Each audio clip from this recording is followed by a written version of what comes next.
What is going on YouTube? Welcome back to the channel. For those of you that are new here, my name is Afzal Hussain. You can find out a bit more about me and the various projects I'm working on www.afzalhussain.com, or you can follow me on Instagram and social media, LinkedIn, etc. All the links are below. Now, if you're new to the channel, make sure you hit that subscribe button and turn on post notifications. That way you can be kept up to date every time I release a video every week on Wednesday, and you'll be the first to hear about that. Now, the last video I posted, we spoke about how to get an internship at Goldman Sachs. And so in today's video, I think it makes sense to go a bit deeper and distinguish for all the first year students, second year and third year uni students who might not know, what is the difference between the front office of an investment bank and the back office. Because oftentimes you hear these words thrown about, front office, back office, but no one really explains what they are, or, you know, I think it's useful for you to know what they are, because when you're applying for internships and insight weeks and grad schemes, you've got to be tactical in your approach for applying to these roles. And so the front office is basically the areas of the investment bank where, first and foremost, they are client facing. So in the front office, you're going to be seeing a lot of the client, you're going to have client interaction, you're responsible for bringing money into the business, and as a result, your pay tends to be higher in the front office than the back office, and that includes bonuses are also higher. On the flip side, you've got the back office. Back office functions don't get to see clients as much as the front office, if they do at all. Back office functions are more about the smooth running of the investment bank. So let's say the engine room of the investment bank. There are lots of divisions in the back office, and I'll go into all of these divisions sooner or later. If you'd like me to do a video, by the way, on the separate divisions in the back office and the separate divisions in the front office, leave a comment below and I'll make sure I'm creating a video on that. So the front office, client facing, higher salaries, higher bonuses now, and they're responsible for bringing money into the investment bank. But one thing to note is, and it's very important, as a result of all of this, front office roles tend to have worse work-life balance than the back office. So because you're getting paid more, because you've got more client interaction, you're expected to work longer hours, and naturally the work kind of spans, so it's longer than back office roles. In the back office, you're not getting the client interaction, you're not getting paid as well as the front office in your salary or your bonus, and so the salaries are lower and the hours are also shorter. So in the front office, hours can vary. You can do anywhere between 11, 12, 13. In the investment banking division, you can do up to 20, 22 hours. So 11 to 22 hours a day. Let's say 12 to 22 hours a day. Working if it's super busy. And then in the back office, you're looking at not a 9 to 5, but more like a 9 to 6 or 8 a.m. to 6 p.m. Obviously, when it's busy in the back office or the front office, your hours tend to get longer. But similarly in summer, when it might be more quiet, your hours tend to shorten. Now, that's the main distinction between the front office and the back office. You do have a middle office, but you know, it's self-explanatory. Middle office is somewhat in the middle. Okay, so in the front office, you've got roles and divisions such as the investment banking division, you've got the asset management division, you've got the markets division, so sales and trading, you've got private wealth management, and you've got research. Now, in the back office areas, you've got compliance, you've got human resources, you've got technology, you've got legal, you've got audit, and in the middle you've got risk, treasury services.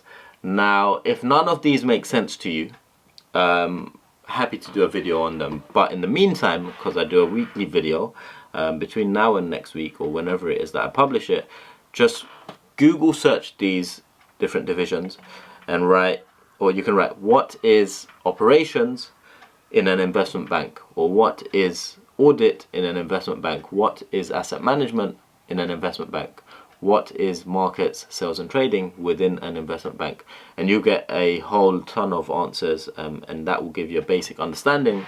But I'm happy to go into more detail on a future video, so let me know in the comments, and if there's enough demand, more than happy to do that. Now, I'll give you a brief overview of what they are, just so we know, or what's expected in these roles. So asset management. You're basically managing money for large companies, pension schemes, insurance companies, sovereign wealth funds. They have lots of money, and they're going to give it to you if your products that you can invest that money into are really good, and you invest it over a long period of time, and you hope to get a return, and then you take a small fee from that, and then the client is happy and you're happy. That's 2 lines on what asset management is. And so just for those who know this stuff, you know, I'm saying it in layman terms for the first year uni student who is completely new to all of this, or the second year uni student who just needs a bit more advice or insight into all of this, because that's where I'm able to provide value. Now, that's asset management. You've got markets, sales and trading. You've seen the movies, you've seen the photos of the trading floor, 6, 7, 8 screens per trader. The salespeople and the traders are working together in order to find the best opportunities in the financial markets, in order to buy and sell financial securities on behalf of their clients. So the traders are executing trades and finding good opportunities to make the most of. The salespeople are keeping in touch with the clients, managing that relationship. So the salespeople are talking to the traders, they're executing trades and making money for themselves and the clients. Now, then you've got the investment banking division. This is the division where they work the longest hours. So if you're an analyst in this division, you're going to work anywhere between 9 a.m. to 2 a.m. every single day for your first two or so years.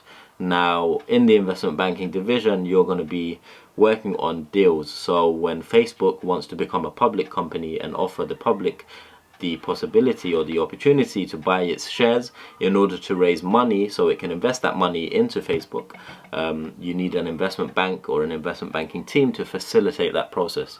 So the investment banking team or the investment banking division works on taking companies from private companies to public companies. It also works on, say you've got company A and you've got company B. If company B wants to merge or take over company A, so that's a merger or an acquisition. So that's called M&A, and that's what the investment banking division works on. Obviously, within all these divisions, there are so many sub-teams and subdivisions and so many, like you can write a whole book on it, or I could do like at least 100 videos on each separate area. But you don't need to know so much detail just for your internship or Insight Week applications, or even grad schemes. You just need to know a reasonable amount and show your interest and curiosity in order to stand out ahead of the crowd. The more you know, the better, don't get me wrong. Now, that's asset management, sales and trading, investment banking division. Then you've got private wealth management. Private wealth management is basically asset management, so you're managing money, except the main difference is you're not managing money for companies and insurance firms and pension schemes. You're literally managing money for rich people, so high net worth individuals. So if you go into private wealth management or private banking or wealth management, it's all interchangeable. Your clients are high net worth individuals, so celebrities, people with lots of money, entrepreneurs, oil tycoons, whatever it is. The main difference, asset management, your clients are companies. Private wealth management, your clients are individuals. And then research, it's in the name. You're doing a lot of research on a specific sector. So you might be a technology analyst, and so you'll be doing research on that area, and then you create research reports, and then you can sell those onto clients or use those internally, whatever it might be. Although one thing to note, there's been a lot of regulation in recent times where it's prevented clients from paying for research. So keep that in mind when you're applying to research. Now, those are the front office divisions. And then you've got the back office divisions. So operations is seen as the engine room of the organization, of the investment bank. Operations is basically every division in the front office has like an operations division connected to it. So when a trader executes a trade, it goes and lands on someone in operations on their desk, and they need to make sure everything is fine, all the processes are okay to execute that trade. Does the client have enough money in the bank? Is the client legit? Are there any risks or fraud or any risky business? Operations need to make sure it's all fine. Operations are specialists in different subsectors within the front division. That's why it's common for people to move from operations into the front office 2 or 3 or 4 years later on in their careers. You've got human resources. They're responsible for hiring and doing grad scheme, campus recruitment and all of that. Professional experience hire, recruitment, all of the hiring stuff. You've got finance. They are basically responsible for checking and ensuring the different finance sections within the investment bank are fine, whether it's paying salaries, whether it's making sure the accounts or the reports, financial reports of the company are reasonable for the standard that is set across the industry. You've got the accounting division, also back office, so these are accountants, making sure the accounts of the investment bank balance, making sure they're obliging, or they're making sure they're in line with various regulations, accounting standards, so on and so forth. You've got the legal team. They make sure all the deals that the front office are doing, all the paperwork, everything is up to scratch. You've got compliance. Compliance are like the police officers in an investment bank. Now, everything that goes out needs to be checked through compliance. Everything that goes out needs to be checked through compliance. And any presentation, any marketing material, anything needs to go through compliance. If you kind of mess up in the investment bank, you're going to be answering to compliance. And so, like, oftentimes I used to do a lot of, and I still do a lot of LinkedIn posts. A lot of them I had to get sign off from compliance in order to publish them. Because, you know, they need to manage the firm's reputational risk, and if anything you say in the public domain gets twisted and put on the front page of the Financial Times, that's a lot of reputational risk, costs, and trouble for the investment bank. So compliance are basically the police of the investment bank. Now, that's a brief overview of the front office and the back office of an investment bank, and I also touched on some of the different divisions. But if you'd like me to go into more detail on the different divisions, leave a comment below. Make sure you subscribe to the channel. Weekly videos every Wednesday. Any video suggestions or questions, anything that's on your mind or that you might need help with, put it in the comments below and I will be more than happy to get to them.